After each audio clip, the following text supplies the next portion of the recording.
Hello बच्चों, नमस्कार। आपका स्वागत है निशान सर के इस ऑनलाइन क्लासरूम में। तो आज हमारा सब्जेक्ट है fundamental of investment. Last time आप लोगों के बहुत सारे अच्छे कमेंट्स आए और बहुत सारे बच्चों ने रिक्वेस्ट भी किया कि सर फटाफट इन्वेस्टमेंट की वीडियोस डाल दें। तो चलिए लेट ना करते हुए हम लोगों ने स्टार्ट किया है आज फंडामेंटल ऑफ इन्वेस्टमेंट का ये वीडियो।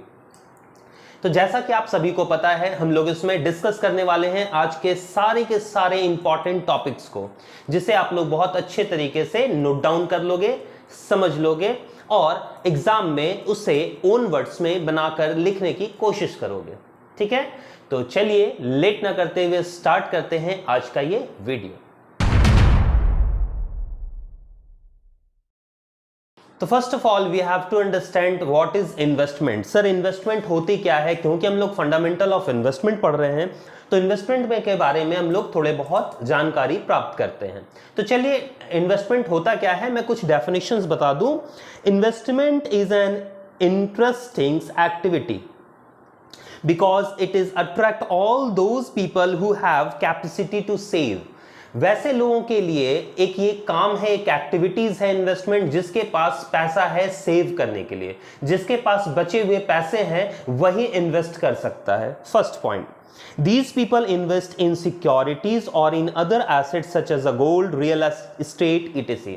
और ये सारे लोग ज्यादा इंटरेस्टेड होते हैं कहां? जो बचे हुए पैसे हैं उसको या तो गोल्ड में इन्वेस्ट कर दो या तो रियल एस्टेट मतलब जमीन, घर, ये सारी चीजें लेकर रख दो, इन्वेस्ट कर दो, ताकि फ्यूचर में वो ज्यादा रिटर्न दे पाए। In addition to this, some people deposit extra cash in banks। और बाकी जो कुछ लोग होते हैं वो क्या करते हैं? बैंक्स में पैसे रखते हैं। Today investing is a difficult task because people have a different alternatives investments opportunities। क्योंकि आजकल डिफिकल्ट टास्क हो गया, क्योंकि आपके पास सिर्फ ऑप्शन एक नहीं है कि आपने गोल्ड खरीद दिया, रियल एस्टेट खरीद दिया या फिर बैंक में रख दिया। आपके पास different types of investment opportunities हैं। आप शेयर्स में लगा सकते हो, बॉन्ड्स में लगा सकते हो, आप आईपीओ खरीद सकते हो, मतलब बहुत सारी चीजें हैं। आजकल म्यूचुअल फंड्स आ चुका है, तो ये बहुत सारी चीजें हैं जहां आप इन्वेस्ट कर सकते हो। ठीक, Therefore, selection of a right investment outlet is a very difficult task। Every person who is thinking to making investment has to see whether his investment is safe or not। और हर कोई को investment करने से पहले इन बातों पर ध्यान रखना है कि उसका जो इन्वेस्टमेंट अमाउंट है वो सेफ है, उसका अप्रोप्रिएट रिटर्न मिल पा रहा है कि नहीं मिल पा रहा है अप्रोप्रिएट टाइम पर। समझ में आ गया? बहुत बार ऐसा होता है कि आपको रिटर्न तो मिल रहा है लेकिन बहुत लंबे समय पर, लॉन्ग पीरियड ऑफ टाइम, 50 साल के बाद मिलेगा। तो 50 साल बहुत ही ह्यूज टाइम होता है, उस टाइम तक इन्फ्लेशन रेट बहुत बढ़ जाएगा। समझ में आ गया? तो सारी चीजों को देखकर हमें इन्वेस्टमेंट करना पड़ता है कि हमारा जो अमाउंट है, प्रिंसिपल अमाउंट, वो रिकवर भी हो जाए और हम लोगों को अच्छा खासा रिटर्न भी मिल जाए। तो ये थे इन्वेस्टमेंट। अगर आप डेफिनेशन की बात करो इन्वेस्टमेंट क्या होता है, तो आप डेफिनेशन लिख सकते हो, purchase of financial assets that produced yield that is the proportional to the risk assumed over some future investment period। ठीक, इन्वेस्टमेंट क्या है कि हम फ्यूचर पीरियड के लिए कुछ पैसा इन्वेस्ट करते हैं ताकि हमको अप्रोप्रिएट रिस्क रिटर्न मिल पाए। ठीक है, Investment aims at the multiplication of money at the higher or lower rate depending upon the whether a long-term or short-term investment and whether it is risky or risk-free investment। Investment क्या है? एक opportunities है आपके लिए, जिसमें आप money जो आपने पैसा लगाया उसको मल्टीपल टाइम्स कर सकते हो, उसको बढ़ा सकते हो, उसको 5 गुना, 10 गुना, 20 गुना कर सकते हो। इसमें रेट ऑफ रिटर्न डिपेंड करता है रिस्क पे। जितना ज्यादा रिस्क उतना ज्यादा रिटर्न, जितना कम रिस्क उतना कम रिटर्न। तो ये डिपेंड करता है आप कितने दिनों के लिए इन्वेस्ट कर रहे हो। देखो, अमाउंट और मनी दोनों आपका जो है अमाउंट और टाइम दोनों जो है आपके लिए बहुत इंपॉर्टेंट है और दोनों रिस्क क्रिएट करता है। जैसे फॉर एग्जांपल, अगर मैं 5 लाख रुपए एक दिन के लिए इन्वेस्ट करूं और दूसरे दिन अगर मुझे मिल जा रहा है 5 लाख रिटर्न, तो रिस्क बहुत कम है। लेकिन वही 5 लाख रुपए अगर 5 साल, 20 साल, 30 साल के बाद रिटर्न मिल रहे हैं तो रिस्क बढ़ जा रहा है कि हो सकता है सर मिले या ना मिले, या उस टाइम तक 5 लाख का वैल्यू रहे या ना रहे। पहला पॉइंट। दूसरा, अमाउंट की बात करते हैं। अगर मैं 10 रुपए इन्वेस्ट कर रहा हूं तो मुझे ज्यादा रिस्क है, या मैं 10 लाख रुपए इन्वेस्ट कर रहा हूं तो ज्यादा रिस्क है। तो ये याद रखोगे, अमाउंट भी रिस्क क्रिएट करता है। 10 रुपए और 10 लाख, टाइम पीरियड भी रिस्क क्रिएट करता है, 1 दिन, 5 दिन या 10 साल या 50 साल। समझ में आ गया? तो ये सारी हमारी इन्वेस्टमेंट।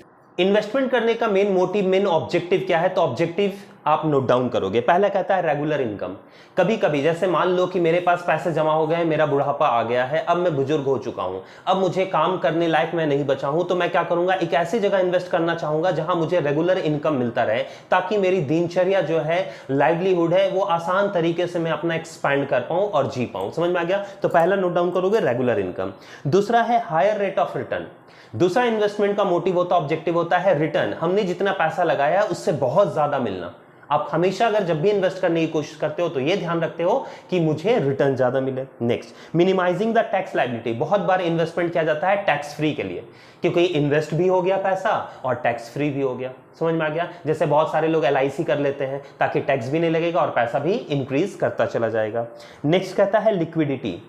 आपका लिक्विड फॉर्म में इन्वेस्टमेंट हमेशा क्या करते हैं, बैंक्स में डिपॉजिट कर देते हैं या लिक्विड फॉर्म में रखते हैं, ताकि हम पैसा जब चाहे उससे निकाल दें। जैसे रियल एस्टेट, अगर आप रियल एस्टेट में रखते हो तो फिर जमीन बेचनी पड़ेगी, बिका तब फिर वो कैश में कन्वर्ट होगा। लेकिन बैंक में अगर पैसा रखते हो या कहीं ऐसा इन्वेस्ट करते हो स्टॉक में, डिवेंचर्स में, तो वो लिक्विडिटी फॉर्म में रहता है, तुरंत आप उसको लिक्विड फॉर्म में कन्वर्ट कर सकते हो। Next, appreciation of capital. हाँ सर, जो पूंजी मैंने लगाई है उसका एप्रिसिएशन मैं चाहता हूं, मतलब बढ़ोतरी चाहता हूं, वो बढ़ जाए, वो हमारा ये है। तो ये सारे कुछ ऑब्जेक्टिव्स हैं। अब चलते हैं हम लोग फटाफट नेक्स्ट क्वेश्चन की ओर कि सर क्वेश्चन इसमें कौन कौन से हैं मेन टॉपिक पढ़ने लायक। तो सर क्वेश्चन है हमारा, what do you mean by investment environment, discuss the factors that affect the investment environment. तो सर इन्वेस्टमेंट इन्वायरमेंट जैसा पता चल रहा आपको नाम से ही, हमारे आसपास का इन्वायरमेंट। ठीक, इन्वायरमेंट मतलब क्या हो गया, आसपास का वातावरण। और जहां मैंने इन्वेस्ट किया है, तो पार्टिकुलर जो इन्वेस्ट किया है उसके आसपास का क्या, कौन कौन से फैक्टर हैं जो उसको इफेक्ट कर रहे हैं, वो सारी चीजें हमारी इन्वेस्टमेंट इन्वायरमेंट कहलाती है। अगर डेफिनेशन की बात की जाए तो an investor has complete his investment activities in a social and the national environment। वो समाज और देश दोनों से घिरा पड़ा है। Government policy and decision, legal structure, political system and the complete economical environment affect the working of the business. कोई भी बिजनेस, कोई भी इन्वेस्टमेंट किया है तो वो इन सारी चीजों से घिरा पड़ा है, क्योंकि हर एक चीज उसके बिजनेस को या उसके इन्वेस्टमेंट को अफेक्ट करेंगे ही करेंगे। Environment is a sum total of uncontrollable external, economic, social, political, physical and legal factors. ये सारी चीजें से मिलकर इन्वायरमेंट बना हुआ है। जैसे हमारा वातावरण कैसे होता है, आसपास में जितने भी पेड़ हैं, पौधे हैं, झरने हैं, तालाब हैं, ये सारी चीजें मिलकर हमारी इन्वायरमेंट बनी है।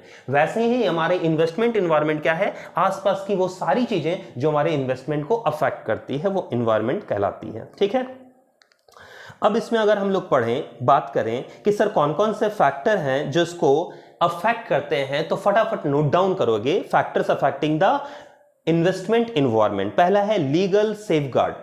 ठीक, लीगल फैक्टर्स जो होते हैं वो हमारे इन्वेस्टमेंट को अफेक्ट करते ही करते हैं। लीगल मतलब जो भी ऑर्डर आता है through the court, supreme court. मान लो हम पटाखे की दुकान चलाते हैं या पटाखे का बिजनेस में मैंने इन्वेस्ट कर रखा है और सुप्रीम कोर्ट का ऑर्डर आ गया कि इस बार दीपावली में, दशहरे में पटाखे नहीं जलेंगे, तो क्या मेरे बिजनेस को अफेक्ट हुआ? हाँ सर हुआ। ये लीगल इन्वॉल्व। दूसरा, स्टेबल करेंसी। दूसरा फैक्ट करता हमारा करेंसी। बहुत बार ऐसा होता है अकॉर्डिंग टू द डॉलर हमारी रुपीज करेंसी फ्लक्चुएट करती है, उसके अकॉर्डिंग भी हमारा जो बिजनेस है या इन्वेस्टमेंट है, मान लो अगर हमने इन्वेस्ट कर रखा है और डॉलर के मुकाबले रुपीज का वैल्यू गिरता चला जा रहा है तो हमारा वैल्यू गिरेगा। ठीक है, या हमने अगर विदेशों में इन्वेस्ट कर रखा है तो उसके अकॉर्डिंग हमारा रुपीज का वैल्यू बढ़ेगा। ठीक, next, existence of financial institution. बहुत सारे ऐसे फाइनेंशियल इंस्टीट्यूशन है जो इन्वेस्टमेंट करती है, just like LIC, IDBI, ICICI, UTI। ये सारे हैं फाइनेंशियल इंस्टीट्यूशन जो हमारे इन्वेस्टमेंट करने में हमारी हेल्प करती है। तो जितने ज्यादा लोग होंगे उतनी ज्यादा अपॉर्चुनिटीज होगी, उतनी ज्यादा हम लोगों के पास ऑप्शन है कि हम लोग सबसे अच्छा रिटर्न जो दे रहा है हम वहां इन्वेस्ट कर सकते हैं। ठीक है, नेक्स्ट है फॉर्म ऑफ बिजनेस ऑर्गेनाइजेशन। हम जहां इन्वेस्ट कर रहे हैं वो किस फॉर्म का है, कैसा बिजनेस एक्टिविटीज है, वो क्या करता है, उसका नेचर क्या है। वैसा जैसा फॉर्म ऑफ बिजनेस रहेगा वैसा इन्वेस्टमेंट, वैसा हम लोगों को रिटर्न मिलेगा, हमारे बिजनेस एनवायरनमेंट को अफेक्ट करेगा। सोशल, समाज, वी नो दैट कि पूरा जो सोसाइटी है, समाज है, उससे ही मिलकर हम लोग बने हुए हैं, तो इन्वायरमेंट कहीं ना कहीं समाज है, तो सोशल फैक्टर्स भी अफेक्ट करेंगे। ठीक है। और बहुत सारी ऐसी कंपनीज होती हैं जो समाज सोसाइटी से जुड़कर बनी हुई है, जैसे कुछ कुछ कंपनीज हैं जिस पे बहुत ज्यादा हम लोगों को भरोसा है। अगर बात की जाए जैसे बच्चों के लिए जॉनसन बेबी, हम लोगों को भरोसा है उस पर, ठीक है। बहुत सारी, जैसे पहले टूथपेस्ट में कॉलगेट आपने देखा ही होगा, तो बहुत सारे ऐसे कंपनीज हैं जिस पे भरोसा है और समाज उसको लेकर चलता है, तो वहां इन्वेस्टमेंट करना आपके लिए बहुत ही अच्छा है। Next, economic policy. हमारी इकोनॉमिक स्टेबिलिटी ऊपर नीचे होती रहती है, पुअर्टी, इन्फ्लेशन, जैसे महंगाई रेट बढ़ रहा है तो सारी चीजें महंगी होगी तो मार्जिन जो प्रॉफिट का है वो ज्यादा होगा। लेकिन अगर हम लोगों को रॉ मटेरियल महंगा पड़ गया, हम लोगों को खरीदना भी महंगा पड़ गया, तो फिर मार्जिन रेट ऑफ कम हो जाएगा, तो फिर इन्वेस्टमेंट भी हम लोगों का जो रिटर्न है, रेट ऑफ रिटर्न, वो कम हो जाएगा। तो इकोनॉमिक पॉलिसी, गवर्नमेंट ने क्या क्या लाए हैं, जीडीपी अप हो रहा है, जीडीपी डाउन हो रहा है, तो ये सारी भी चीजें अफेक्ट करती है। पॉलिटिकल इन्वायरमेंट आपको पता ही है, अगर अभी जैसे बीजेपी आ गई, अगर कांग्रेस आ जाती या आम आदमी पार्टी आ जाती तो भी हमारी जो इन्वेस्टमेंट पॉलिसी है वो अफेक्ट करती, तो ये है, ठीक है। और इंटरनेशनल इन्वायरमेंट, जैसे यूक्रेन और रसिया का वॉर हुआ था इंटरनेशनली लेवल पर, तो हमारे प्राइस जो है वो हाइक हो रहे थे, शेयर मार्केट डाउन में चल रहा था, पेट्रोल सारे महंगे हो चुके थे क्योंकि सप्लाई बंद थी। तो ऐसे होता है कि अगर इंटरनेशनल लेवल पर भी कुछ वॉर हो जाए तो भी हमारी इन्वेस्टमेंट पे इफेक्ट पड़ता है। तो नेक्स्ट क्वेश्चन है, what is investment policy, explain the factors affecting investment policy. हमारी इन्वेस्टमेंट पॉलिसीज क्या होती है, हम लोग इन्वेस्टमेंट करने से पहले कौन कौन से फैक्टर्स हैं जिस पर ध्यान रखेंगे। तो investment policy, investment process refers to the activities to be performed in a serial. The investor has to follow this process before buying a security और इन्वेस्टमेंट ऑल्टरनेटिव्स। हर एक इन्वेस्टमेंट करने से पहले हम लोग एक प्लान बनाते हैं, एक प्रोसीजर बनाते हैं और एक पॉलिसीज बनाते हैं, जिसमें हम ये देखते हैं कि हमारा इन्वेस्टमेंट जो है कितना सिक्योर है, हमारे पैसे कितने दिनों में रिटर्न हो जाएंगे, सबसे अच्छा इन्वेस्टमेंट कहां है। तो ये सारी चीजों के लिए जो एक पॉलिसी तैयार की जाती है उसको इन्वेस्टमेंट पॉलिसी कहा जाता है। The investment process can be divided into 5 activities such as framing of investment policy. सबसे पहला क्या बनाएंगे, इन्वेस्टमेंट पॉलिसी को फ्रेम करेंगे कि भैया अच्छा मेरे पास इतने पैसे हैं, हमको यहां इन्वेस्ट करना है वगैरह वगैरह, एक पॉलिसी बना दिया। दूसरा, एनालिसिस ऑफ इन्वेस्टमेंट। अब हम लोग देखते हैं कि इसमें बहुत सारे, जैसे स्टील की कंपनी बहुत सारी है, तो हम लोग को कौन कौन सी स्टील की कंपनी है सबका लिस्ट निकालेंगे, उसको एनालाइज करेंगे, सबसे अच्छा रिटर्न कौन दे रहा है। Next, security valuation. अब सिक्योर कहां है, कहां हम पैसा लगाएंगे तो हम लोगों को सिक्योरिटी मिलेगी, मतलब हमारे पैसे डूबने के चांसेस जो हैं वो बहुत ही कम है, वो हम लोग देखेंगे। नेक्स्ट है कंस्ट्रक्शन ऑफ पोर्टफोलियो, और उसके बाद हम लोग एक बनाते हैं पोर्टफोलियो। पोर्टफोलियो का मतलब होता है लिस्ट, हम लोग एक तैयार कर लेते हैं कि हम लोगों को फलाना कंपनी, ढकाना कंपनी, ये सारी कंपनीज में इन्वेस्टमेंट करना है, ABC limited, Tata company, Reliance company, तो दैट इज कॉल्ड पोर्टफोलियो, ठीक। और उसके बाद हम उसको इवैल्यूएट कर देते हैं और उसमें पैसा इन्वेस्ट कर देते हैं। तो ये सारी चीजें बनाना एक क्या कहलाता है, इन्वेस्टमेंट पॉलिसी कहलाता है। इन्वेस्टमेंट पॉलिसी बनाने के लिए हम लोगों को किन किन बातों पर ध्यान देना है तो नोट डाउन करें। पहला है इन्वेस्टेबल फंड्स, कितना फंड इन्वेस्ट करना है आपको, सबसे पहले इन बातों पर ध्यान देना है कि आपका जो अमाउंट है वो कितना है।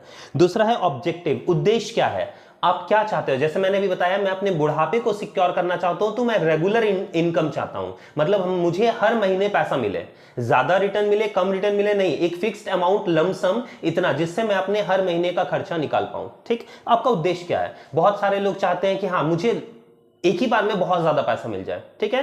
तो क्या आपका ऑब्जेक्टिव है, उद्देश्य क्या है, वो देखना है। नॉलेज, आप जो इन्वेस्ट कर रहे हो क्या उसमें आपको नॉलेज है, उस कंपनी के बारे में जानते हो, उस पोर्टफोलियो के बारे में आप जानते हो, नहीं जानते हो, क्योंकि जिस कंपनी में नहीं जानते हो उसमें पैसा ना लगाए। हम लोग जनरली ऐसा ही करते हैं कि जिससे रिलेटेड चीजें हैं हम लोग उस चीजों में पैसा इन्वेस्ट नहीं करते हैं। जैसे for example as a teacher, मैं टीचर हूं तो मुझे इससे रिलेटेड चीजों पर इन्वेस्टमेंट करना चाहिए, बट मैं दिमाग कहां लगाऊंगा, मैं दिमाग लगाऊंगा स्टील में, मैं दिमाग कहां लगाऊंगा, मैं दिमाग लगाऊंगा दूसरे फर्म्स में जिसमें कपड़े हो, टेक्सटाइल हो, वगैरह वगैरह हो, जिसमें मुझे नॉलेज क्या है, 0 बटा सन्नाटा। मैं होटल्स में पैसे लगाऊंगा, ये लगाऊंगा, तो वो सारी चीजें हमारी पैसे को डुबा देती है। जिसमें आपको नॉलेज हो उसी फर्म में पैसा लगाइए, क्योंकि पैसा तो हर जगह है, नहीं तो फिर कोई बिजनेस नहीं चलता, क्योंकि हर बिजनेस तो चल रहा है। Is it clear. Next, channel of investment, हम लोग किसके थ्रू, हम लोग डायरेक्टली इन्वेस्ट कर रहे हैं या किसी के थ्रू इन्वेस्ट कर रहे हैं, बैंक है, ब्रोकर है, क्या है, ये बातों को ध्यान में रखनी है, ठीक। अब सिक्योरिटी एनालिसिस की बात की जाए तो सबसे पहले लिखोगे मार्केट एनालाइज करना पड़ेगा हमें। मार्केट एनालाइज करके देखना पड़ेगा कि हम लोगों का जो पैसा है मार्केट में अभी चल क्या रहा है, किस में ट्रेंड है, किस में पैसे लगाने हैं, कौन सा इन्वेस्टमेंट करने के लिए सबसे अच्छी अपॉर्चुनिटीज है। जैसे अभी बजट आ रहा है, तो बजट आ रहा है तो गवर्नमेंट की कौन कौन सी पॉलिसीज होगी, गवर्नमेंट क्या एग्रीकल्चर पर ध्यान देगी, गवर्नमेंट क्या फाइनेंस डिफेंस पर ध्यान देगी, रेलवे पर ध्यान देगी, किस चीज पर ध्यान देगी, उस पर हमें पैसे लगाने चाहिए। ठीक है, ये सारी चीजें हम लोग को देखनी है। फिर देखना है कि अगर मैंने रेलवे चूज किया या फिर मान लो कि मैंने कोई एक ऐसी कंपनी, जैसे मान लो वो एग्रीकल्चर पर ध्यान लगा रही है, तो एग्रीकल्चर से रिलेटेड कितनी कितनी कंपनीज हैं, हम लोगों को उसका एनालाइज करना है। तो नेक्स्ट है कंपनी एनालिसिस, कंपनी को एनालाइज करना। ठीक, उसके बाद देखना है इन्वेस्टमेंट वैल्यूएशन, इन्वेस्टमेंट जो हम कर रहे हैं उसका इंट्रिंसिक वैल्यू कितना है और उसका फ्यूचर वैल्यू कितना है। इंट्रिंसिक वैल्यू मतलब उसका कितना में स्टार्ट किया गया था, उसका अभी का वैल्यू कितना है और फ्यूचर में उसका वैल्यू बढ़ने वाला है या नहीं बढ़ने वाला, उसको एनालाइज करना है। ठीक है, कंस्ट्रक्शन ऑफ पोर्टफोलियो, उसके बाद हम लोगों को पोर्टफोलियो तैयार कर लेनी है। तो ये सारी चीजें कहीं ना कहीं मिलकर क्या बनाती है, हमारी पॉलिसी बनाती है, इन्वेस्टमेंट पॉलिसी। हमारा नेक्स्ट क्वेश्चन है, what do you understand by the dividend policy, explain the different kinds of dividend policy, discuss the factors affecting it. तो डिविडेंड पॉलिसीज क्या होती है, हम लोगों को वो ध्यान रखनी है। तो डिविडेंड जैसे आपको पता ही होगा कि शेयर्स जब भी हम लोग खरीदते हैं तो उस पे जो फायदा प्रॉफिट होता है कंपनीज उसको डिविडेंड के नाम से डिस्ट्रीब्यूट करती है। तो dividend is the part of the net income of the business which is distributed among the share holders. Dividend is paid out of the profit in consideration of the shares capital investment by shareholders. Shareholder जितना भी पैसा invest करते हैं उसके बदले में जो profit का हिस्सा होता है वो क्या कहलाता है, डिविडेंड कहलाता है। Dividend is paid for both equities and preference shares. आप लोग ये जरूर पढ़ लीजिएगा, इक्विटी शेयर्स क्या होता है, प्रेफरेंस शेयर्स क्या होता है, बॉन्ड्स क्या होते हैं, डिबेंचर्स क्या होते हैं, उसके टाइप्स क्या क्या हैं, क्योंकि उससे आपको आंसर लिखने में बहुत ही हेल्प होगा। ठीक है, तो याद रखोगे इक्विटी शेयर्स, प्रेफरेंस शेयर्स दोनों को डिविडेंड दी जाती है। ठीक है, अ कंपनी में either distributed the profit as a dividend और रिटेन अर्निंग। जो कंपनी है वो डिविडेंड कैसे देती है, या तो कैश के फॉर्म में देती है जो पैसा उसका प्रॉफिट हुआ है, या फिर उसका रिटेन अर्निंग जो पैसा बचा हुआ है पीछे उसने रिजर्व कर रखा उसको भी पैसा वो डिविडेंड के तौर पर बांटती है। अब डिविडेंड बनाने की जो पॉलिसी, डिविडेंड बांटने की जो पॉलिसी तैयार की जाती है उसको डिविडेंड पॉलिसी कहा जाता है। जनरली कंपनी जो है ना प्रॉफिट के सारे हिस्से को एक बार में बांट नहीं देती है। इसका रीजन देखोगे, रीजन बिहाइंड द प्रोसेस या procedure of the dividend policy देखोगे। डिविडेंड जब भी मिलता है आपको, मान लो एक कंपनी है जो बहुत ज्यादा डिविडेंड दी इस बार और नेक्स्ट 3 साल में फिर उसने डिविडेंड नहीं दिया, वो कंपनी आपके लिए अच्छा है। या एक कंपनी लगातार डिविडेंड दिए जा रही है और एक दो रुपए, 5 रुपए, 10 रुपए वो बढ़ाकर दे रही है, हर बार वो इंक्रीज करके देती है, समझ में आ गया, तो वो कंपनी अच्छी है। तो हमेशा ध्यान में रहता है जो रेगुलर इनकम दे। तो हर बार कंपनी क्या करती है कि जब डिविडेंड प्रॉफिट बचता है तो उसमें से कुछ पैसा वो रख लेती है, बाकी पैसों को डिवाइड करके डिस्ट्रीब्यूट कर देती है एज अ डिविडेंड। और नेक्स्ट ईयर अगर कम प्रॉफिट होती है तो रिटेन अर्निंग से पैसे निकालकर मिलाकर फिर से वो डिस्ट्रीब्यूट कर देती है और डिविडेंड बांट देती है। तो याद रखोगे ये पॉलिसी तैयार की जाती है कि डिविडेंड को हम लोग कैसे डिस्ट्रीब्यूट करें। तो डिस्ट्रीब्यूट करने की जो पॉलिसी है वही डिविडेंड पॉलिसी कहलाती है। Kinds of dividend policy note down करोगे। पहला कहता है steady dividend at the present level. इसका मतलब है कि आप एक रेट फिक्स कर लिए और हर बार आप वही रेट पर डिविडेंड बांटे जा रहे हो, जैसे 10%, 5% आप बांटे जा रहे हो उसी रेट पर, उसी के आसपास घूम रहे हो। दूसरा steady dividend at the lower late of lower policy. ठीक है, तो लोअर लेवल ऑफ पॉलिसी के लिए क्या है कि आप जितना भी रिटर्न दे रहे हो हर साल उससे कम, हर साल थोड़ा थोड़ा कम कर रहे हो, ताकि जो कंपनी है वो चाहती है कि मेरे पास पैसा जमा हो और हम दूसरी चीजों में इन्वेस्ट करें, तो हर साल वो डिविडेंड का रेट घटा रही है। तीसरा steady dividend the higher level of policy, समझ में ही आ रहा होगा, वो हर साल इंक्रीज करती है, 1% बढ़ा दी, 2% बढ़ा दी, 3% बढ़ा दी, हर साल वो इंक्रीज करती है। जैसे पिछले साल अगर 10 मिला तो इस बार 11 मिलेगा, फिर आगे 12 मिलेगा, ये है lower regular dividend plus extra dividend. और बहुत बार मैंने बताया कि वो पैसा चाहती है कि बांट के वो सारे पैसों को ना बांटे, वो आधा ही पैसा बांटे और आधा रिजर्व रख ले, ताकि नेक्स्ट टाइम जब हो तो वो एक्स्ट्रा पैसा मिलाकर फिर वो डिविडेंड दे। तो इसमें वही चीजें की जाती है, लोअर रेट पर बांटा जाता है और बाकी पैसों को रिजर्व कर लिया जाता है, ताकि बाद में अगर कभी लॉस हो तो उसमें एक्स्ट्रा पैसे मिलाकर वो डिविडेंड को डिस्ट्रीब्यूट कर जाए। और नो डिविडेंड पॉलिसी, और ऐसा भी हो सकता है कि मैनेजमेंट डिसाइड कर ले कि इस बार कोई भी डिविडेंड नहीं बांटना है, सारे पैसों को इन्वेस्ट कर देना, ताकि हमारा मार्केट वैल्यू जो है वो और ज्यादा बढ़ जाए। तो ये थे हमारे kinds of dividend policy. What is credit rating? State the various types of credit rating. Also discuss their functions. Sir credit ratings क्या होती है डिफाइन करेंगे और उसको नोट डाउन करेंगे. Credit rating is a rating services which help investors in reducing risk in investment. Credit rating एक ऐसा rating होता है जिससे आपको पता चलता है कि कहाँ इन्वेस्ट करना है और इन्वेस्टमेंट पॉलिसीज को वो रेट देती है. जैसे नहीं होता 5 स्टार 2 स्टार 3 स्टार, वैसे ही वो रेटिंग प्रोवाइड करती है जिससे इन्वेस्टर्स को हेल्प मिलता है कि वो इन्वेस्ट कर सके अच्छे पॉलिसीज में, अच्छे इन्वेस्टमेंट अपॉर्चुनिटीज के लिए. It provides deep knowledge about the securities and resources of any business. It is a technique under which the resources of a company are related according to their strength and weakness. हम लोग उसके strength के according, उसके weakness के according उसको rate करते हैं और उसको बताती है एजेंसीज कि कौन सा बेटर है आपके लिए इन्वेस्टमेंट अपॉर्चुनिटीज और आप कहां इन्वेस्टमेंट कर सकते हो. ठीक है, और ये बहुत तरह से की जाती है, बहुत सारे चीजों को की जाती है. अगर डेफिनेशन की बात की जाए तो credit rating is design exclusively for the purpose of grading bonds according to their investment qualities.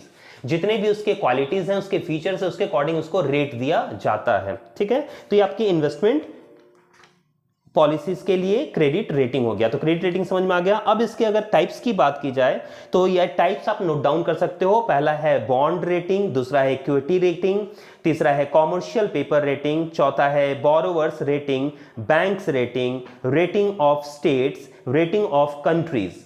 तो ये सारे इसके टाइप्स हैं. इसको नोट डाउन कर लें, इसको पढ़ लें, इसको मैं समझाने की कोशिश करता हूं. जैसे बॉन्ड रेटिंग, बॉन्ड का मतलब तो आप जानते ही होंगे. बॉन्ड जो है वो गवर्नमेंट कंपनी, लाइक अ डिवेंचर, जैसे लोन होता है ना, कंपनीज लोन लेती है, वैसे ही बॉन्ड्स होता है. बॉन्ड्स कंपनी इशू करती है. पहले गवर्नमेंट कंपनी इशू करती है, तो प्राइवेट कंपनी भी इशू करती है.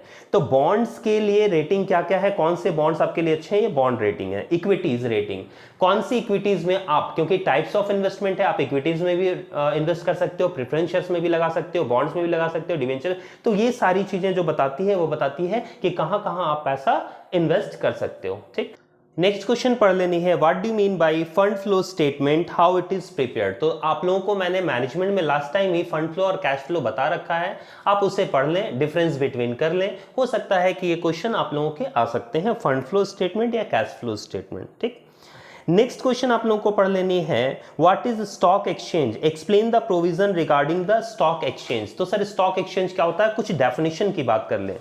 पहले मैं समझा देता हूं स्टॉक एक्सचेंज के बारे में. स्टॉक एक्सचेंज जहां स्टॉक की खरीद बिक्री होती है, एक ऐसा दुकान समझ लो जहां हम लोग स्टॉक, डिवेंचर, बॉन्ड्स की खरीद बिक्री करते हैं, वो स्टॉक एक्सचेंज कहलाता है. स्टॉक को एक्सचेंज करना. जैसे अगर मैं आपको बोलूं कि लो 20 रुपए जाओ टाटा नमक लेकर आओ, तो आप दुकान जाओगे, ग्रोसरी आइटम की दुकान से टाटा का नमक ले आओगे. अब मैं कहूंगा टाटा के शेयर्स लेकर आओ, तो कौन सी दुकान पर मिलता है पता है. तो ये जो सारी शेयर्स हैं जहां से हम लोग परचेज करते हैं, वो एक मार्केट हमारा शेयर मार्केट कहलाता है, जिसको स्टॉक एक्सचेंज कहा जाता है. तो डेफिनेशन की बात की जाए तो नोट डाउन करें. Stock exchange is an essential element of developed capital market. Stock exchange deal in shares, debentures of different companies and government and non government securities. It follow the Direction of Finance Minister and Security Regulation Act regarding to the purchase and sale of securities. हम लोग purchase और cell कैसे करेंगे ये बताता है stock exchange को कौन, फाइनेंस मिनिस्टर और रेगुलेटरी एक्ट. उसके थ्रू ही वो सारी चीजों को खरीद बिक्री करता है कि कितने बजे ये दुकान खुलेगी, कितने बजे ये बंद होगी, ये क्या क्या करना है हम लोगों को, किन किन चीजों पर ध्यान देना है, ये सारी चीजें हम लोगों को बताई जाती है स्टॉक एक्सचेंज में. ठीक, और इसको पूरा कंट्रोल करती है, उसको कहते हैं सेबी. तो आप लोगों को सेबी और उसके फंक्शंस पे भी ध्यान दे देनी है. अगर स्टॉक एक्सचेंज नहीं आता है तो सेबी और उसका फंक्शन आ सकता है. सेबी तो जानते ही हो, security and exchange board of India, जो सारी चीजों को कंट्रोल करती है कि शेयर मार्केट में जो भी फ्रॉड हो रहा है, चीट हो रहा है, उसको कंट्रोल कैसे किया जाए. हमारा नेक्स्ट क्वेश्चन है what are the different types of financial derivatives, also states their features. तो सबसे पहले सर डेरिवेटिव्स होती क्या है, आप इसको डिफाइन कर लेंगे और इसके डिफरेंट टाइप्स क्या है वो लिख लेंगे. तो derivatives is one which is derived from an existing product. Financially defined, the derivatives is a product whose value is derived from the value of an existing product. एक ऐसा वैल्यू को derivatives कहा जाता है या उस मार्केट को derivatives कहा जाता है जो एग्जिस्टिंग प्रोडक्ट के अकॉर्डिंग डिफाइन किया जाता है। यहां दो पार्टीज इन्वॉल्व होते हैं, दो रेट इन्वॉल्व होते हैं, ठीक। Therefore for derivatives to exist there should be an underlying product and there should be a market for the underlying।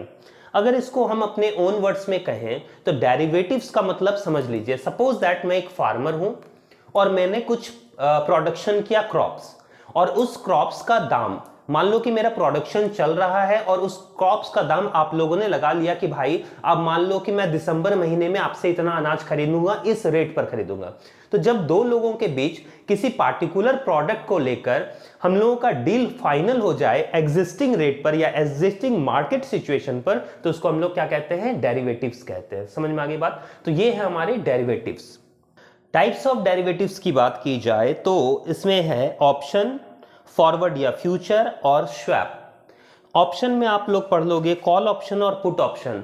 मैं डिफाइन नहीं कर रहा हूं, मैं शॉर्ट में समझा दे रहा हूं। कॉल ऑप्शन देखो ये शेयर मार्केट से रिलेटेड है। अगर आपको लगता है किसी भी प्रोडक्ट का प्राइस, ठीक है, बढ़ने वाला है, इंक्रीज करने वाला है, तो आपने कॉल ऑप्शन प्लान चूज किया है। अगर आपको लगता है कि उसका प्राइस फ्यूचर में घटने वाला है तो आपने पुट ऑप्शन प्लान चूज किया है। मतलब दो लोगों के बीच बेट लगी है कि भैया ये ऊपर जाएगा या ये नीचे जाएगा। अगर आपको लगता है इसका प्राइस ऊपर जाएगा तो आप कॉल ऑप्शन प्लान चूज करोगे, अगर आपको लगता है इसका नीचे जाएगा तो पुट ऑप्शन प्लान चूज करोगे। तो याद रखोगे इसके जो टाइप्स आपको लिखने हैं वो ऑप्शन प्लान लिखने हैं, call option, put option, forward, future, swaps, ठीक है। ये सारी चीजें आप लोग पढ़ लोगे, देख लोगे। आप लोगों को नेक्स्ट क्वेश्चन पढ़ लेनी है, what do you mean by capital market and money market, और इसमें डिस्टिंग्विश कर लेना है, ठीक है। आप या प्राइमरी मार्केट बोलिए या सेकेंडरी मार्केट वो पढ़ लीजिए, या कैपिटल मार्केट और मनी मार्केट पढ़ लीजिए। शॉर्ट में कहा जाए तो कैपिटल मार्केट एक ऐसा मार्केट है जहां हम लोग लॉन्ग टर्म के लिए हम लोग क्या करते हैं, फाइनेंस करते हैं, ठीक है। तो कैपिटल मार्केट एक ऐसा मार्केट है जिसमें मोर देन 1 ईयर्स के लिए फाइनेंशियल इंस्ट्रूमेंट खरीदे और बेचे जाते हैं, ठीक है। और अगर मनी मार्केट की बात की जाए तो जिसमें शॉर्ट टर्म के लिए हम लोग क्या करते हैं, फाइनेंशियल इंस्ट्रूमेंट्स को खरीदते या बेचते हैं, वो हमारा शॉर्ट टर्म के लिए होता है मनी मार्केट में। कैपिटल मार्केट का डेफिनेशन अगर नोट डाउन करोगे तो it is a market for long term fund.